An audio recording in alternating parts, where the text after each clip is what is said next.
So let me go straight into it. You're both engineers. Tell me about how you both got together, how you started working, and how did it happen that you veered left when everyone was going right? Geez, where to start? I think we first scratched the memory bands. It's been almost 20 years ago. But I guess it started just around the mountain in Cape Town, and maybe you can kick off on how we actually met. Yeah, so we're both engineers. I'm a civil engineer, and Hema is a chemical engineer. So we were studying at the University of Cape Town in two different departments, but equally faced similar challenges as being women in the engineering industry. And at the time, the industry wasn't as welcoming to women. There weren't very many women in the engineering industry. In South Africa, it was around 10% of engineers were women. And we started an organization to help get more women into industry, but also how to transform industry. We had this kind of big audacious goal to revolutionize the face of engineering. And we brought young women together to think about how we do that, but also run programming around attracting more girls into engineering, supporting female engineering students, and developing female engineers. And Hema and I were part of that kind of first way back nonprofit all the way back in 2006. Yeah. Both of us are that generation who, born in the 80s, grew up in the 90s, where South Africa was going through a lot of transition. And as Naadiya mentioned, being, one of very few females in class, one of very few people of color, given the backgrounds we came from, there's always been the philosophy that you can either sit back and complain about a problem, or you can do something about it.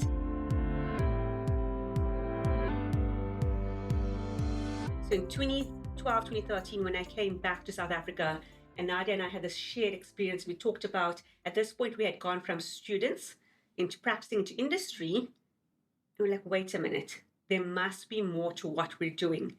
8 years and counting, volunteer-run organization, passion project we're doing on the side, but not just doing charity, we're actually adding to the bottom line of big engineering companies, churning out not just qualified, but upskilled talent. And we said, wait a minute, there's a value proposition here. And that's when this journey really began.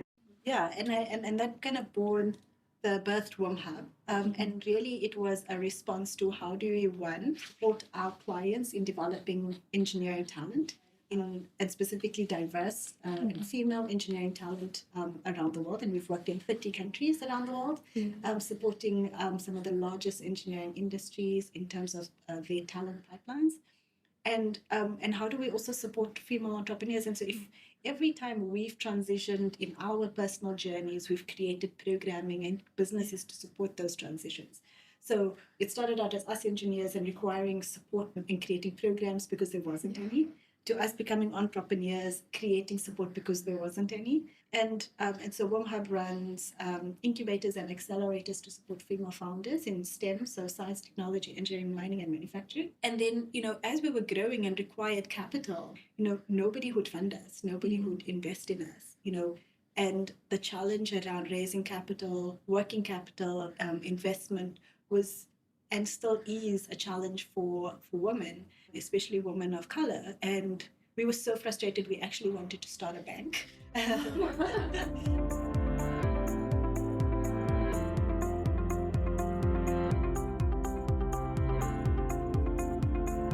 So we spoke about starting our first organization in 2006. That was a nonprofit. 10 years later, we actually spun out of our nonprofit to start a company, WomHub, which is a for-profit global company. And out of that, we then launched the third vertical, which is our spaces. And now we're launching the fund. And I think the lesson there was, beyond the content, the way you do it matters. Anybody who knows us, when you're speaking about gender, you're speaking about bigger inclusivity, we're definitely talking about the impact story, right? But never have we had more impact than when we spun out of a nonprofit into a for-profit.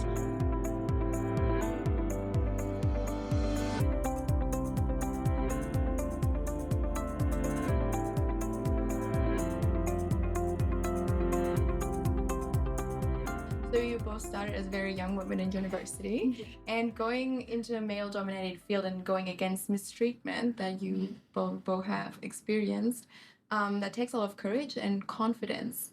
where did that confidence come from, and how do you build that confidence? Do you see a lack of confidence in young women going into STEM? This is such a challenge because women are socialized not to be confident, right? We socialized in a way to be modest, not to be boastful. You've got to kind of play certain roles.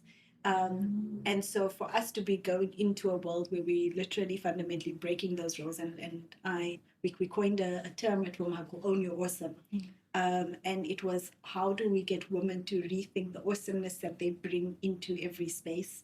And while you can still be modest in terms of your accomplishments, you don't have to shy away from your greatness. And we have something in Africa called praise singers, right? So before a president or a leader comes out to a stage to speak, a praise singer comes out, and they usually say, well, here is Hema, and she's going to come and address you. But Hema has been the conqueror of the world. She has been the most amazing person you will ever meet. She has slain the dragons. She has, so they will talk about, they will really hype up the person who is coming to speak, right? And then Hema comes and everybody's already excited because the crowd is worked up, because the praise singer has just worked up, how incredible Hema is.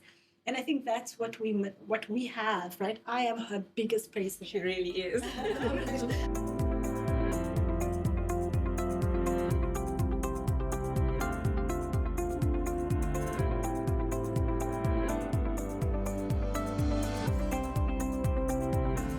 Something I've learned along the journey is that purpose mitigates fear, right?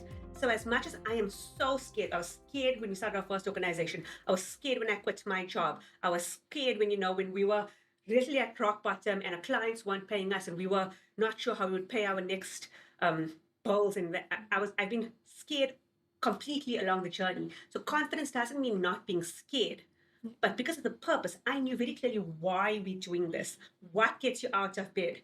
Both of us could walk into a job tomorrow, get a big fat paycheck, go sit on a corporate table. That's, it may not be the job I want, whatever the case is, but we could. But that purpose of knowing why you do it mitigates fear. And it's not that you're not scared, but I heard a great quote yesterday saying, don't worry about be scared, but do it anyway. The one thing I will add that confidence and being these different personas and roles does not mean losing your authenticity. And that's really important, because I also think too many narratives out there are teaching women to be confident and fake it till you make it and all these wonderful things. It's not whether it's right or wrong, but if you're not true to that inner self of you, there's only so long that's going to last, right? The survival mechanism. And I think as women, I think we can all be grateful for women like you who open these spaces where women can be vulnerable and can open up about their struggles when being a founder, going into finance, not knowing anything about economics.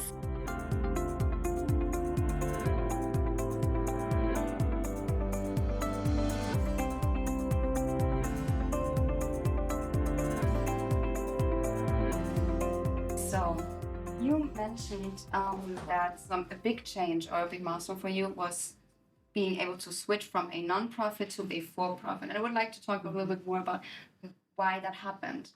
There's a theory that leaders are born, not made. I don't necessarily believe that. And I talked about the purpose and the like. But the next component of that is valuing your worth, both as self and what value you bring. I think sometimes as South Africans or even Africans, we don't own our worth. We always look to the global north, what's happening in the US, what's happening in Europe.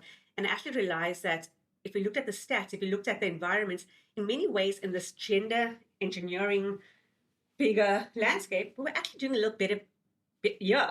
But the whole thing around self-worth is, I think one of our biggest turning points was this notion, and a mentor said to us, Hema, there's no shame in making money from doing good, because the more money you make, the more good you can do. And it blew my mind, right? And I was like, oh my gosh, that's right. And now take all those components together, knowing what you do adds value to the bottom line of these big companies. All of that together was the result of how do we productize impact, right? And how do we not just have people see what we're doing as this nice thing to do on the side, as charity, as the feel-good, CSR, corporate social responsibility, that's the budgets that would, fund our work. But if you add to the bottom line of big engineering companies, How do we turn sponsors into clients? How do we turn donations into revenue? How do we turn the structure, so a non-profit organization, into a for-profit company? Because the way you're then able to generate revenue, how you spend your revenue, how you build and grow, actually fundamentally shifts. Tangibly, but the biggest shift is a mindset shift. We've been through about 3 or 4 economic downturns within the engineering industry, right? And so sometimes they are cash flush. And then suddenly, like, the work dries up, and the first thing is to get cut out all these programs to support the ecosystem, right? Because it's seen as a nice to have, not a vital component. And so when you are then dictated by funding, and funders change their mind, and today it will be girls and women in STEM, but tomorrow it's going to be early childhood development, and then the next day it's going to be, putting people on Mars, whatever, right?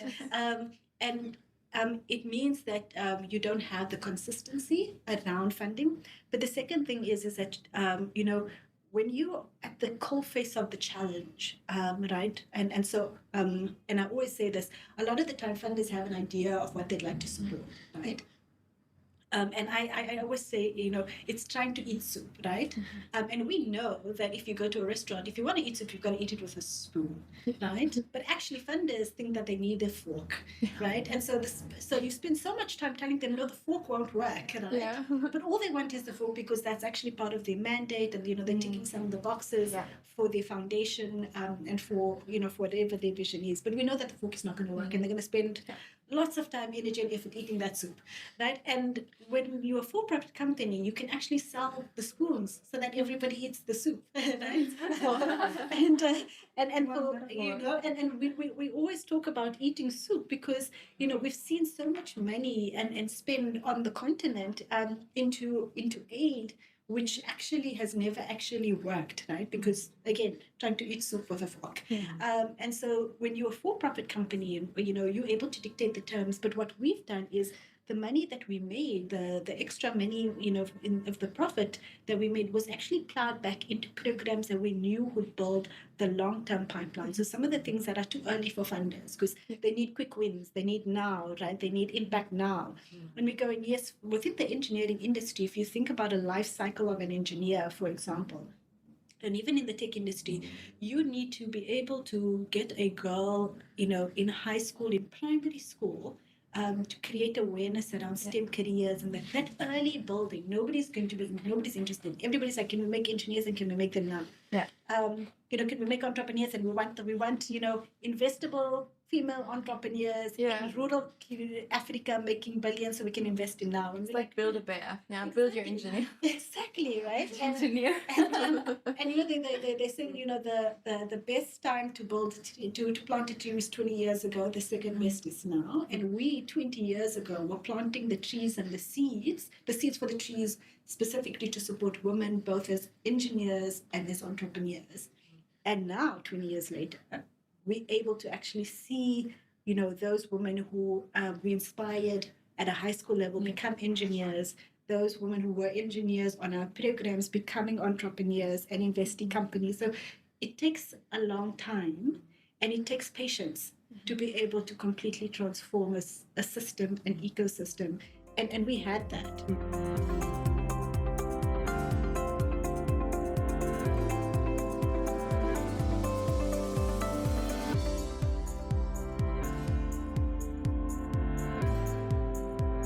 I would like to tap into something you just mentioned one more time. Eating with a fork instead of a spoon. So, yeah, what did you see that others seem to fail to see? So you are a big change makers. What was the change that you were aiming for? Why was it necessary during that time? If you think about the world in which we live in, they are literally being designed and built by engineers. And I always give this example, but because we don't have diverse engineering teams at the design table, designing that world, it means that the world is not being designed for everybody, right? Because you design it based on your experience. There's a conversation to be had around how infrastructure is racist or sexist, right? And no, it isn't. It's the people who design it. And so very much in the physical world, we've moved into the space in the tech industry where it's the exact same piece, right? Where the designers of our technology are not diverse or inclusive.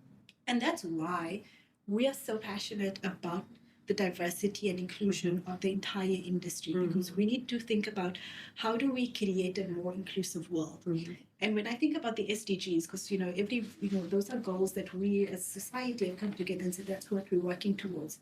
Every single one of them are actually just engineering programs. If you think about industry and innovation, climate change, sustainable cities, gender equality, every one of them are just engineering problems. And if we had more diverse engineers at the table, we'd solve them quicker.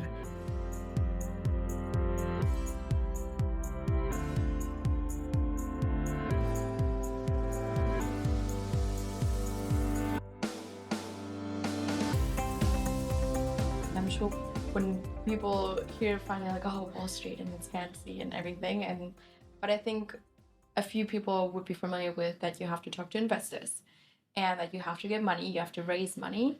And I think it's a hard question. Like I said before, talking about money is always a bit shameful. You don't do it. You don't like to, especially women don't like doing it. Yeah.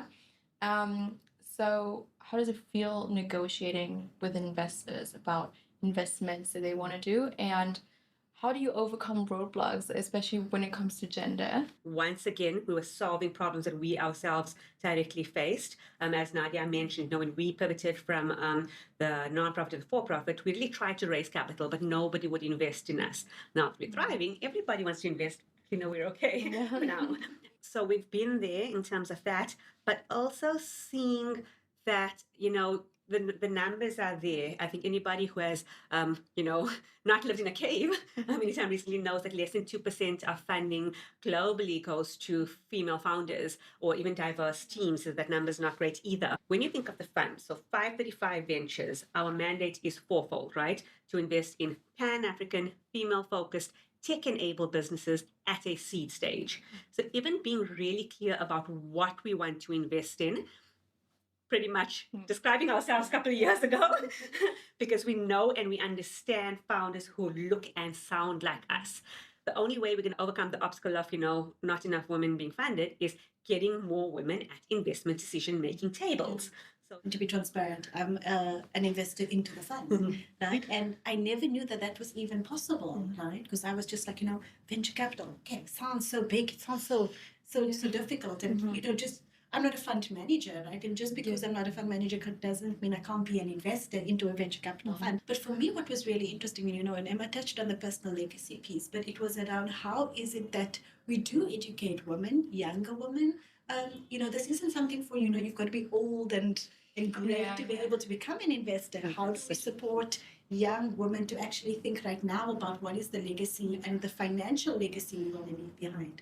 Because that, financial freedom means so much more for us, and especially as a younger generation, right? Because what does that enable for me? What are the things that I don't have to now depend on? Right? I can be completely financially free to make whatever choices.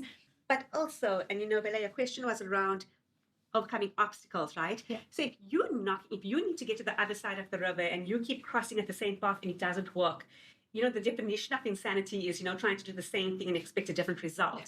How do you do things differently? And for us, in the VC world, something else I've learned, it's a really small community and everybody is fishing in the same ponds. So if everyone's competing for the same, pie, then people are going to be grateful just to get the crumbs. And I'm like, wait a minute, why don't we look for a whole new pie altogether? Yeah.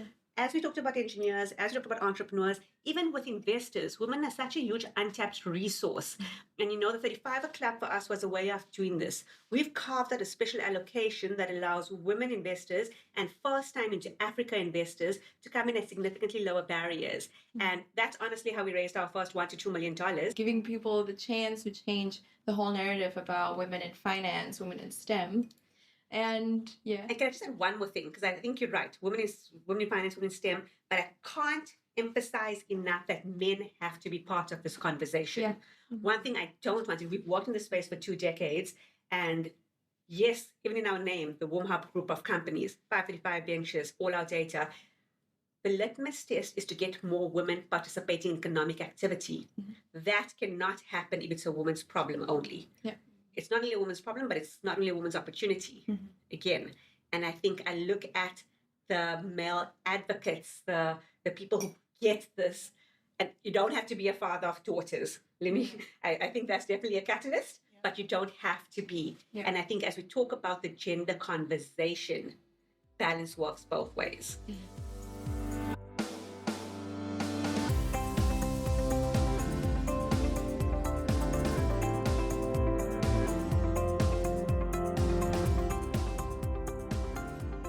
When you meet founders of new startups, SMEs, do they know what venture capital means? So in our bigger group, we've got 4 verticals: talent, entrepreneurship, spaces, and now capital.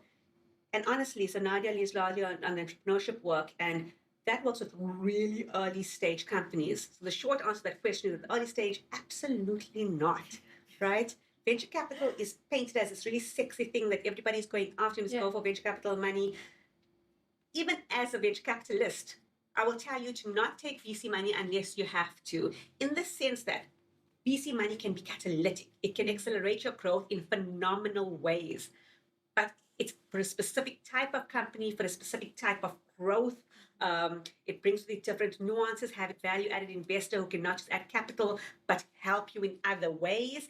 And if you don't do the education upfront for founders, a lot of startups die because they've taken the wrong type of investment.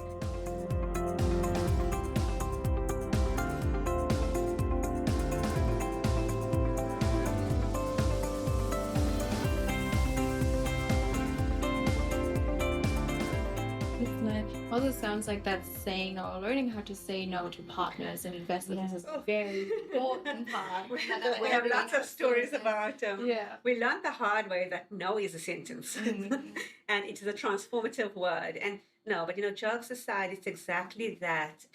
In the early days, in any business, cash is gold, and you want to say yes to everything because you want to generate revenue. You want to, give the early people, the early believers concessions and whatever it is. And we did a lot of that, and I don't regret it per se, but I do think realizing, and I keep coming back to self-worth, right? As an entrepreneur, you're allowed to say no to a client. As an entrepreneur, you're allowed to say no to an investor. As an investor, you're allowed to say no to your investors. And it's taken me almost 2 decades to learn this, right? Because the only thing worse than not having capital, wrong capital. So when we look at our investments as well, so a lot of this is there's stuff you can't learn in business school or in a textbook. When I say that, our businesses, our methodologies, our theses were built on our own experience, I genuinely mean it, because it's around only because we know what to look for in the companies we invest in, I'm not saying we got the golden formula. Unfortunately, there is no golden formula. I really wish there was. But as best as we can, that gut feel, that intuition is also like a muscle in itself. Yeah. And I think our muscles have been trained hard, so hard. But I think a lot of that ties to that. And for me, that's been one of the biggest learnings around how we view things, how we're able to see things from different perspectives, how we're able to spot opportunities. Yeah. Are we going to have failures? Yes. What you see today are the companies that worked. Let me tell you, we can do a whole different podcast of everything that we failed at. Probably maybe 2 seasons of those. But I think the reality is we also need to give people, women in particular, women in Africa in particular, the room to fail. Yeah. I think right now that's not allowed. As a fund manager right now, as a first-time female fund manager raising a gender-lens fund on the continent, I fear that I don't have the luxury of failing. I have to make this fund work, right? And I absolutely will.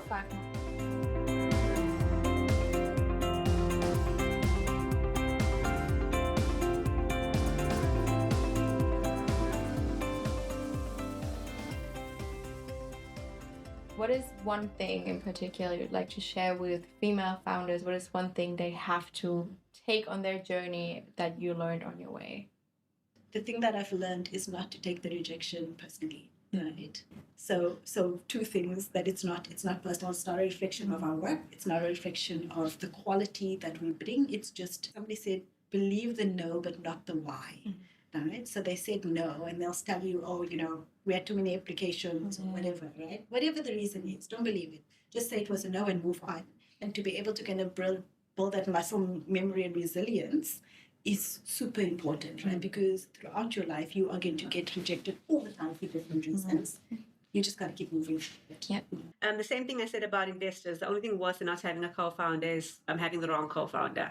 And I think, if you have someone along that journey, it makes all the difference around it. And I think the second one for me, and this is, I've spoken about self-worth. You started the conversation out, when everybody's going right, why are you going left? Yeah. And I think for me, when you do go left, and it's ties to not taking the no's personally, right?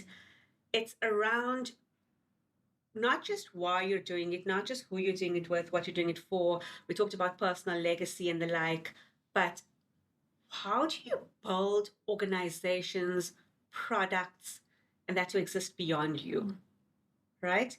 So a lot of this, and while I'm grateful that we have the partnership we do, we've built this over 2 decades. We've built a number of verticals. We've built a number of organizations, and that's really, really wonderful. We spoke a lot about personal legacy and the like.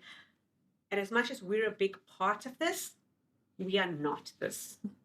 And that for me is so important. In 50 years' time, I absolutely don't want the WomHub group to exist because we shouldn't have this problem.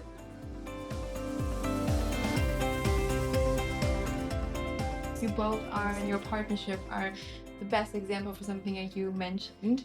If you want to go fast, go alone. If you want to go far, go together. And I think you both made it very far in this male-dominated business. And amazing. yeah. Yes. You are really incredible change makers, and you also give us young girls so many opportunities. So, we've been here for 1 month now, and we learned so much, not only about business, but also something about ourselves and how we can grow in the future. And one thing you also told, it's important to bring people with you on this journey. And for to be able to do that, would you mind telling us where can we now follow you? Where can we find you? Because we need more. There's so much more to say. Absolutely. Just before we share the actual tangible details, you said something so important. You said you've learned so much, and you're learning from change makers like us. As we sit here across the table from each other, it's like holding up a mirror, right? We were your age when we started the first organization, honestly. And there's a mirror here, and I see what's possible for the generation that comes after us. Nadia and I are also very honest about how tired we are. Somebody got this. I got every time. Is this a job offer? Now, it's our turn. Let's go. It's like a relay race, right? We were the right people for this in our time, but there comes a time to hand over the baton, and that's what we want to do for you. You've had a small experience in dipping your toe into our waters. How does that become a foot? How do you join our journey, and how do you make it your own, whatever that may be? And for others who want to start dipping their toe, absolutely. So the bigger WomHub group, we have 3 ways to connect with us through our different verticals. Through womenge.org, that's the website. For our first talent vertical, we have womhub.com, which is our entrepreneurship and spaces vertical. And then 535.ventures is the fund vertical. And in all of those will lead you to our social media channels as well. Everything from LinkedIn through to Facebook and Twitter, which is now called X. TikTok, you name it, we're there. But yes, I think the biggest way is to just click that first button, and definitely we want, not only the next generation, we want everybody and anybody in wherever they're playing to be that person who, don't sit back and complain about the problem, do something about it. I'm not saying everybody has to start their own organization. What we really have been passionate about doing is creating a platform for others to plug in. When we say we're an ecosystem builder, we mean that in the true form of connectivity. What ideas do you have, which you feel can enhance our work? How do you feel you can participate? What value can you, bring to have a greater ripple effect change? So that's what our role is, simply here to be a platform or a springboard, rather, for young girls like yourself to take that leap into your next big adventure. Yeah. So, thank you very much for coming, having the talk with us, and sharing your insights about your journey. And we're very excited to see what other changes will you make happen in the future. And